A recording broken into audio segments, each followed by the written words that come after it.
Hello student, welcome to BP education. आज की इस वीडियो में हम सब क्लियर करेंगे class 5th math chapter number 11 और ये चैप्टर है आपका मनी का और एक्सरसाइज नंबर है ये आपका 11.2।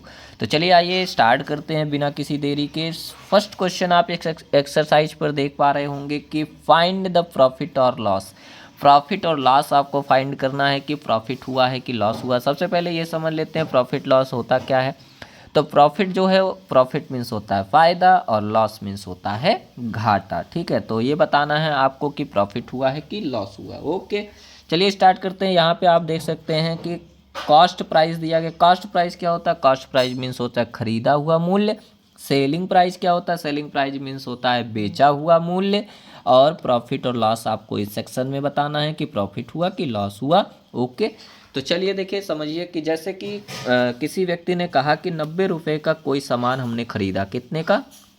90 रुपीज़ का कोई सामान हमने परचेज़ किया, उसको फिर हमने 100 रुपीज़ को सेल कर दिया। तो आप अपने दिमाग से सोचिए कि अगर हम 90 रुपये का यानी 90 रुपीज़ का किसी वस्तु को हमने ख़रीदा और उसको 100 रुपीज़ में बेचा, तो बताइए क्या हमने अधिक यानी ज़्यादा पैसा लेकर के उसे बेचा है कि कम? तो ज़्यादा लेकर के बेचा है। तो जब ज़्यादा लेकर के बेचा है तो यानी हमको प्रॉफिट हुआ है। और कितना रुपए का प्रॉफिट हुआ उसको फाइंड करने के लिए क्या करेंगे? सेलिंग प्राइस में से कॉस्ट प्राइस को माइनस कर देंगे तो आपको पता चल जाएगा। तो यहाँ पे प्रॉफिट हुआ और तो हम क्या करेंगे? सेलिंग प्राइस आपका 100 था और तो इसीलिए 100 में से हम कॉस्ट प्राइस 90 को क्या कर देंगे? माइनस कर देंगे। तो यानी 10 रुपीज़ का हमको क्या हो गया? प्रॉफिट हो गया। तो चलिए आगे नेक्स्ट बी वाले पे चलते हैं।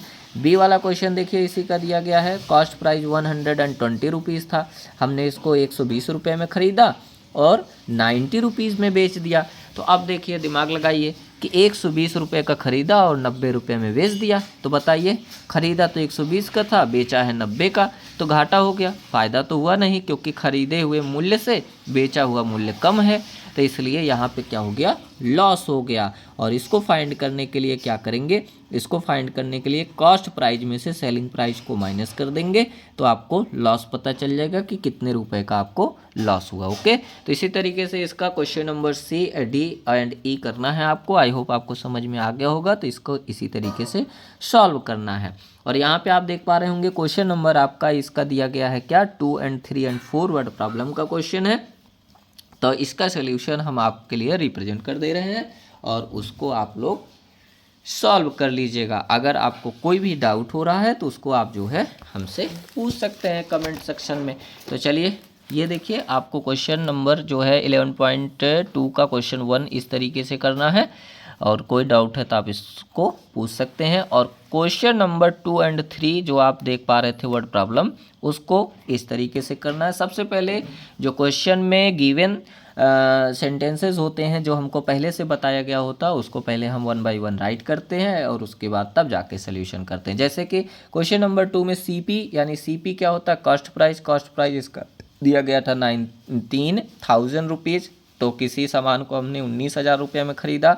Spent money. स्पेंट मनी क्या होता है? खर्च किया गया मूल्य, यानी उसको खरीदने के बाद भी हमने कुछ उस पर लागत लगाई है। कितने का लागत लगाई है भाई? 2,300 रुपीज़ की लागत लगाई है। ठीक है, तो अब बताइए, हमने पहले 19,000 का ख़रीदा, फिर उसको फिर जो है 2,300 रुपये यानी 2,300 रुपीज़ उस पर स्पेंड किया, खर्च किया फिर से। तो कॉस्ट प्राइस टोटल कितना बन जाएगा? 19,000 में 2,300 को जोड़ देंगे, प्लस कर देंगे, तो कॉस्ट प्राइस टोटल निकल के आपका आएगा 21,300 रुपीज़। ओके, अब इसका एसपी यानी सेलिंग प्राइस कितने का है? सेलिंग प्राइस है आपका 24,000 यानी 24,000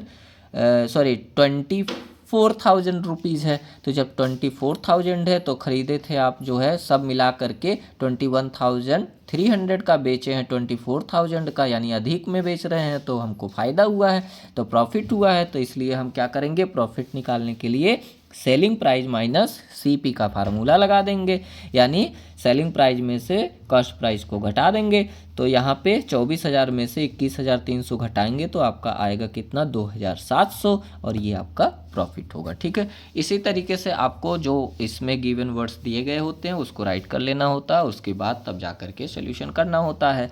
तो यहाँ क्वेश्चन नंबर 3 का ये आप देखिए फुल सोल्यूशन है। इस तरीके से आपको इसको करना है। ठीक है, चलिए चलते हैं इसके नेक्स्ट क्वेश्चन पर, और इसका ये रहा आपका अगला लास्ट वाला क्वेश्चन। आप देखिए क्वेश्चन नंबर है ये आपका 4, ठीक है। इसमें गिवन चीज़ें दी गई थी क्या क्या, सेलिंग प्राइस है 1200 और कास्ट प्राइस है कितने का 2300 रुपीज़ का। और लॉस हो गया, क्यों लॉस हो गया भाई, 1200 रुपये का तुमने बेचा और ख़रीदा था 2300 का, तो लॉस हुआ। तो इसलिए हम कास्ट प्राइस यानी खरीदे हुए मूल्य में से बेचा हुआ मूल्य घटा देंगे, ये फार्मूला लग जाएगा लॉस निकालने के लिए। तो आपका 1100 रुपीज़ का इस पर क्या हो गया, घाटा हो गया, ठीक है। आई होप आपको समझ में आ गया होगा। तो इस एक्सरसाइज में इतने ही क्वेश्चन थे और इसको हमने 1 बाय 1 आपको क्लियर करा दिया। तो इस वीडियो में इतना ही, मिलते हैं नई वीडियो में नई एक्सरसाइज के लिए, तब तक के लिए बाय बाय, टेक केयर।